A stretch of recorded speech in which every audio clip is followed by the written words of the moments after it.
የብልጽግና ፓርቲ የወጣት ክንፍ አመራሮች እና አጠቃላይ የክንፉ አባላት ሰባተኛው ሀገራዊ ምርጫ ውጤታማ በሆነ መልኩ እንዲካሄድ አራት ተልእኮች ይጠበቃሉ። የመጀመሪያው ሰላምን ማስጠበቅ ነው።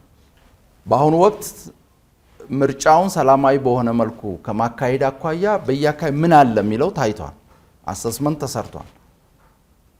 አብዛኛው አካባቢ ምርጫውን በሰላማዊ መንገድ ለማካሄድ የሚያስችል ምቹ ሁኔታ አለ የሚል ነው ውጤቱ የሚያሳየው። ምርጫውን በሁሉም የሀገራችን አካባቢዎች በሰላማዊ መንገድ እንዲካሄድ ማድረግ ነው የፓርቲያችን ግብ።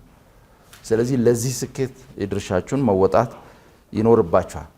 ሁለተኛው ወጣቱ የምርጫ ካርድ እንዲወስድ ማድረግ። ብዙ ጊዜ ወጣቶች በደንብ ካላናቃናቸው ሊዘናጉ ይችላሉ። የምርጫ ካርድ በሚወሰድበት ወቅት አክቲቭሊ ወደ ምርጫ ካርድ የሚወሰድባቸው አካባቢዎች በኦንላይንም ይሁን በአካል ላይሄድ ይችላል ማለት ነው። ስለዚህ ከዚህ ጋር በተያያዘ ቀኑ ካለፈ በኋላ የምንሰራው ስራ ትርጉም የለውም። ስለዚህ አስቀድመን ወጣቱን አዘጋጅተን ምዝገባ በሚጀመርበት ወቅት በነቂስ ወጥቶ እንዲመዘገብ ማድረግ ነው። ሶስተኛው ወጣቱ በድምጽ መስጫ ዕለት ድምጽ እንዲሰጥ ማድረግ። ብዙ ጊዜ ደግሞ የሚገጥመው መጀመሪያ ካርድ ይወስዳል፣ በድምጽ መስጫ ዕለት ደግሞ ካርዱን ሳይጠቀምበት የሚቀርበት ሁኔታ አለ።